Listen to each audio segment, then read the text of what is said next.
मंगलम भगवान विष्णु मंगलम गरुड़ध्वजः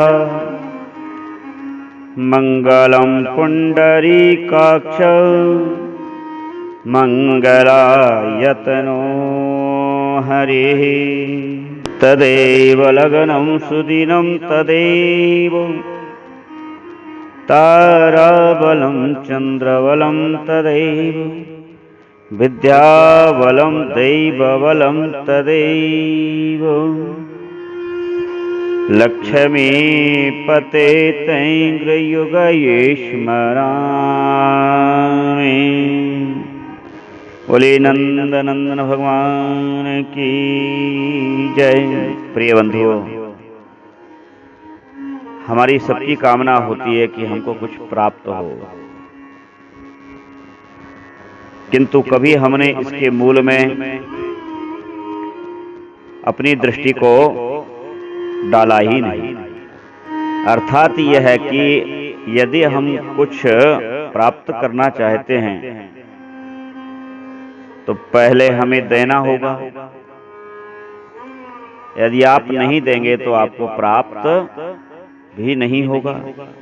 ठीक वैसे ही जैसे हम पृथ्वी को एक बीज देते हैं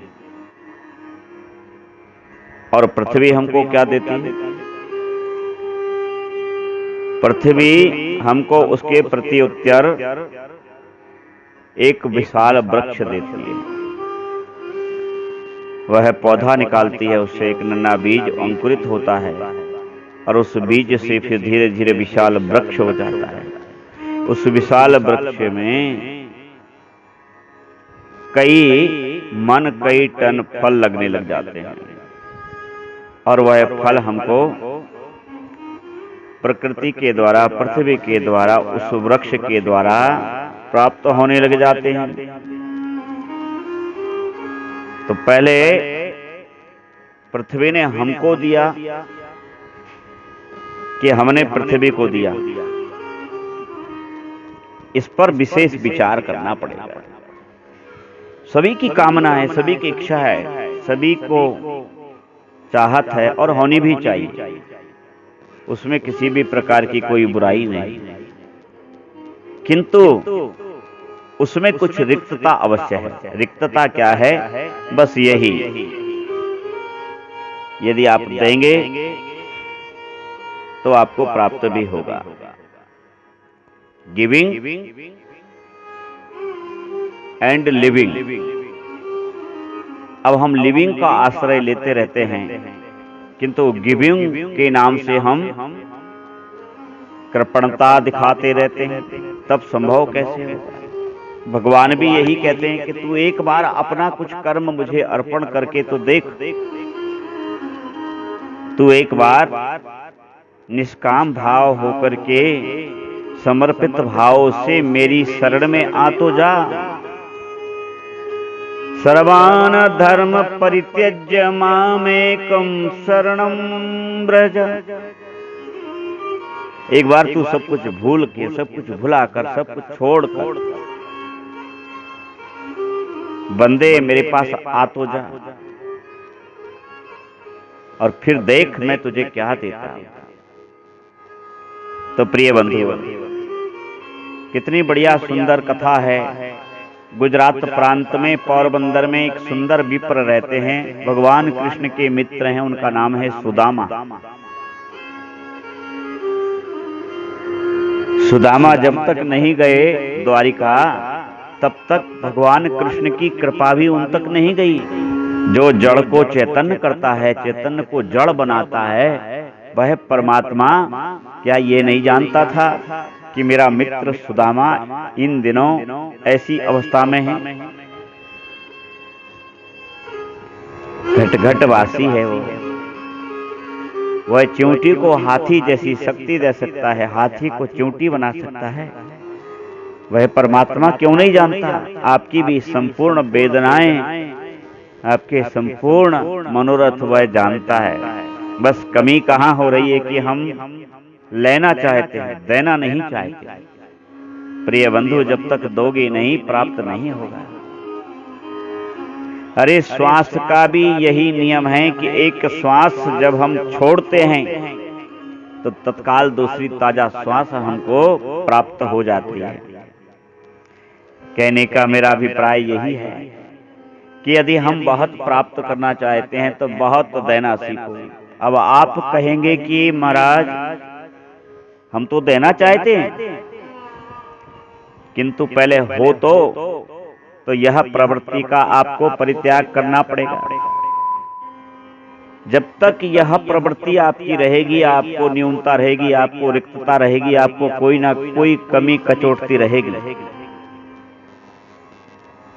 इस चीज को मन में मंथन करो, इस पे मत डटे रहो, इस पे मत अटके रहो।